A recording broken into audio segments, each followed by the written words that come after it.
ప్రభువు పేరట మీ అందరికీ శుభాభివందనములు. ఈ రోజు మన అనుదిన వాక్య ధ్యానమైన ఎడారిలో సెలయేర్లలోని వాక్యము. అలసిన వానికి నెమ్మది కలుగజేయుడి, ఇదే నెమ్మది, ఇదే విశ్రాంతి. యెషయా గ్రంథము 28వ అధ్యాయము 11-12 వచనములు. ఎందుకు ఆందోళన చెందుతావు? నువ్వు చింతించడం వల్ల ప్రయోజనమేమిటి? నువ్వు ఒక ఓడలో ప్రయాణం చేస్తున్నావు.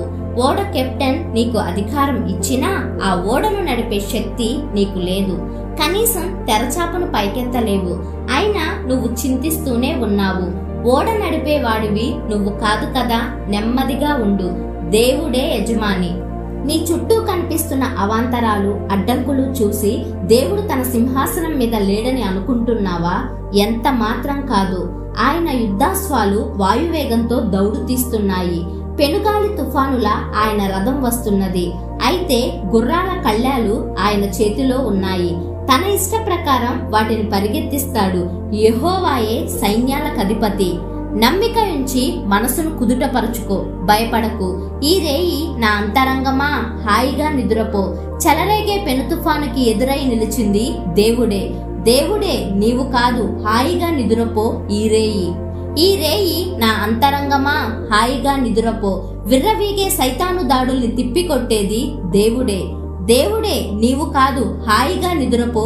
ఈ రేయి నా అంతరంగమా, హాయిగా నిద్రపో. వీచే పిల్లగాలిలో కలిసి వీచేది దేవుని ప్రేమే.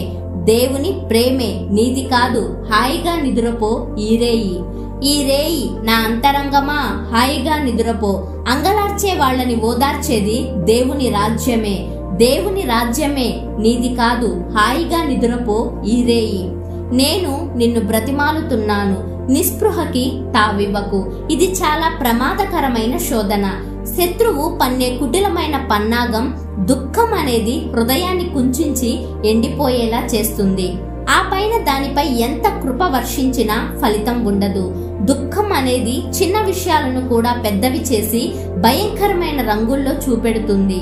నీకున్న తేలికపాటి భారం ఎక్కువ బరువుగా అనిపించేలా చేస్తుంది. నీ గురించి దేవుని పథకాలు, వాటిని ఆచరణలో పెట్టడానికి ఆయన అనుసరించే మార్గాలు జ్ఞానంతో నిండినవి.